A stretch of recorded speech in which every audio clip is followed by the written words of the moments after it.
Hi, I'm Shoestring Jane. Welcome back to my channel where I talk about all things thrifty, frugal, money saving and money making. And today I'm finally not a snotty Lottie. I'm finally at the very tail end of that stinking cold that I've had for the last probably 3 videos. And it's probably the 11th day today. It's the 11th day and it's the first day I haven't had to blow my nose every 5 seconds. So hurrah! But I noticed I was watching what Vivi did next. If you don't subscribe to her, get over there and subscribe. But I was watching her video last night and she's got it. So there's obviously a lot of it about. A lot of you have said in the comments that you've got it. One of my daughters has a stinking cold. Justin's mum's got it as now. That's probably our fault. Justin's had it too. So never mind, it is cold season. There are worse things that happen at sea, as they say. So today I thought I would talk about a trend that keeps coming up across my social media, which is the underconsumption trend. It's coming up as a hashtag underconsumptioncore or hashtag underconsumption. And I thought, oh, that sounds interesting because that's the kind of thing that's right up my street, really. So I thought I'd go and investigate. I don't use TikTok very much at all. I have got an account on there, but I never put anything on there. I haven't got to grips with TikTok. I think there's too many bits of social media to deal with already without getting involved in that. But my daughter's obsessed, so I thought that'd be a good place to start.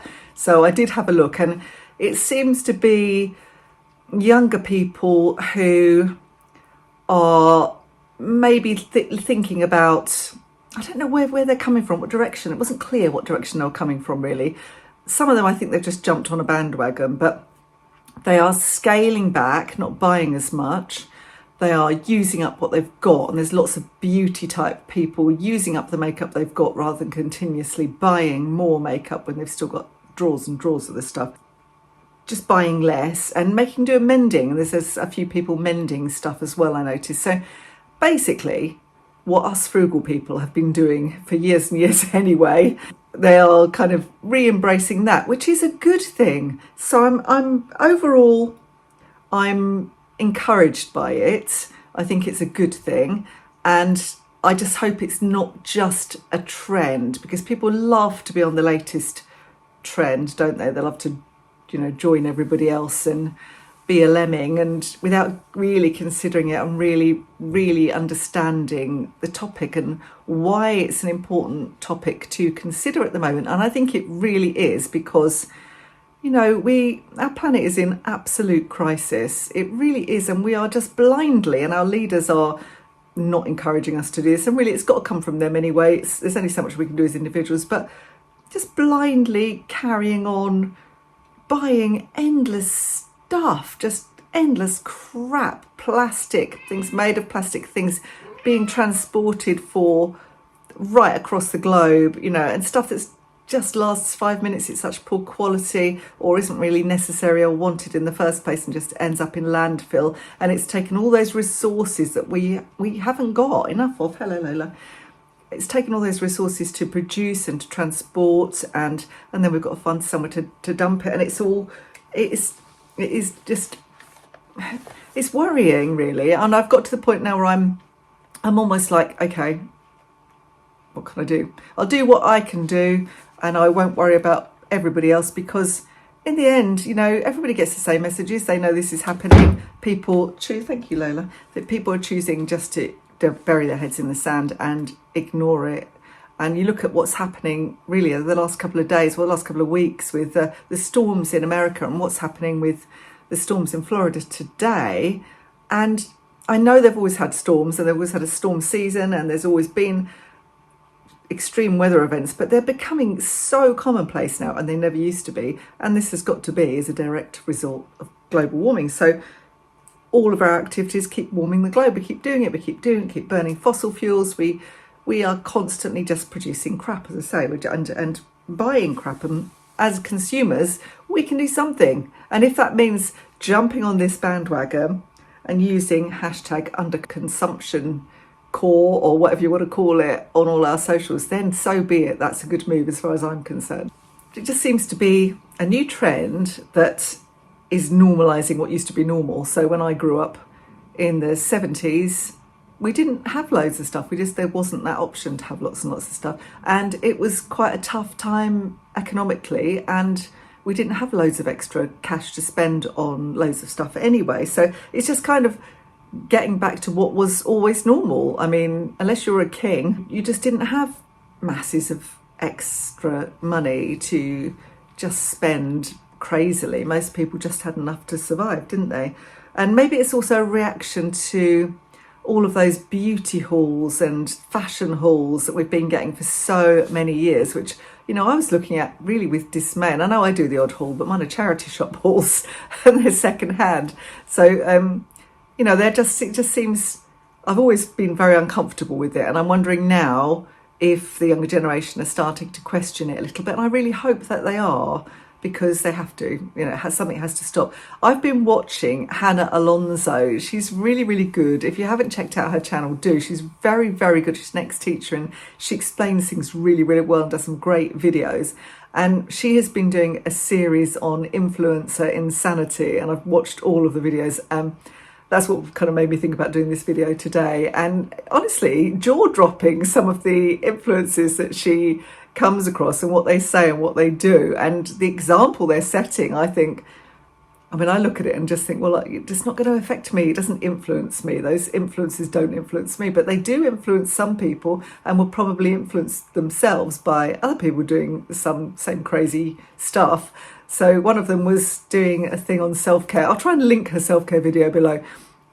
There were several examples actually of influencers doing self-care, and one of them, she made herself, she had this special gadget to make round ice, which then fitted into a special mug.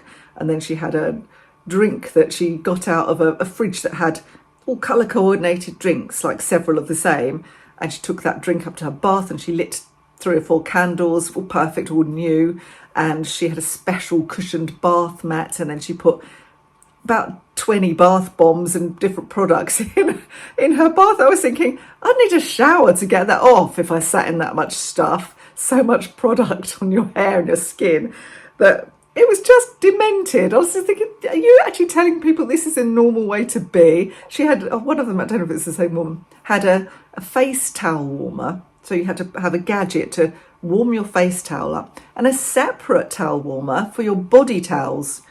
I mean, obviously they're getting affiliate links or something to these products. They're making money out of them. Otherwise, why else would they be pushing them down people's throats, really? It's very odd. So those influences, they just encourage people to buy too much and to want too much and to feel that they need stuff and need too much.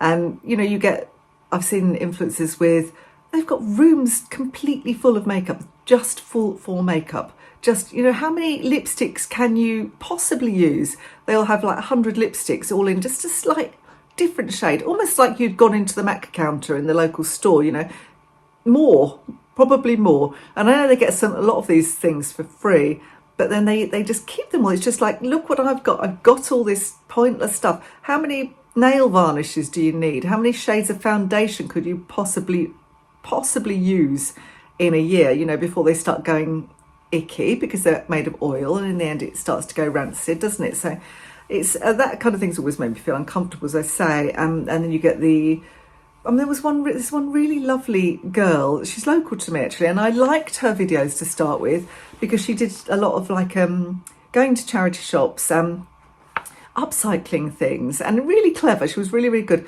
But then every other video was a haul, and normally a clothing haul, and you think, oh God, I mean, it's lovely, she does plus size clothing, and I think, oh, she looks really nice and everything, but she's just constant. You know, how many times a week do you go into New Look, Primark, wherever, do you get Shein and Temu hauls and stuff? How many clothes have you got in your house? Why do you need to try on so many things? Why do you need all of these clothes? It just is nuts. So I had to just unsubscribe in the end, and I really unsubscribe from anybody who gets a bit like that because I find it nauseating, frankly. It's really funny that everything has to be a trend, doesn't it, on social media in order to be taken seriously nowadays. But as I said before, if it does mean that people wake up to it and start realising that it's not good for our wallets to buy so much. I mean, you have to work so hard to get your money, and then you're spending it on endless rubbish, and it's not good for your bank balance. And maybe you could be putting that money towards, you know, investing for your future, or maybe towards your first home or improving the home you've got, and things that are actually going to help you long term, instead of just buying all of this stuff. And maybe people will think, well, actually, let's value the things we already have and take care of them and repair them and buy good quality in the first place. So obviously sometimes you have to spend, but when you spend, think about buying something that's going to last you a good few years, that's a kind of classic style of clothing or furniture or whatever. I always try to buy secondhand, as you know. First, I'll still try to buy quality. I recently did have to buy a couple of things. I bought them first hand, so they were new, but I bought them in the sale, and I bought good quality. So I bought some walking boots, and I bought, I think I showed you my pink jacket, which was a 2-layer fleece and waterproof jacket, because I just haven't been able to find the right things. I keep buying secondhand walking boots that are just too short, and I had to go in the shop and try them on because they have to be comfortable and I want them to last a long time. So I finally did go in, and while I was in there I also bought the coat, because again I've got quite a few showerproof jackets that I bought secondhand, but I need something that's properly waterproof. So I go out twice a day with the dog. I need to be warm and I need to be dry in the winter. We live in a very hilly area. I need to have some grip on my boots, so I need to not be sliding around when it starts to be icy or when it's wet, So sometimes buy new, it's fine, but spending your money mindfully and really thinking about it and not rushing into impulse purchases if you can. So if you've watched this, I guess you're already of the same mindset as me, and you don't spend too much, and you do make do and mend, and you budget and that kind of thing. And you are aware probably of your consumption, and maybe you also agree with me that it's not sustainable to consume like we are and the levels that we are consuming now.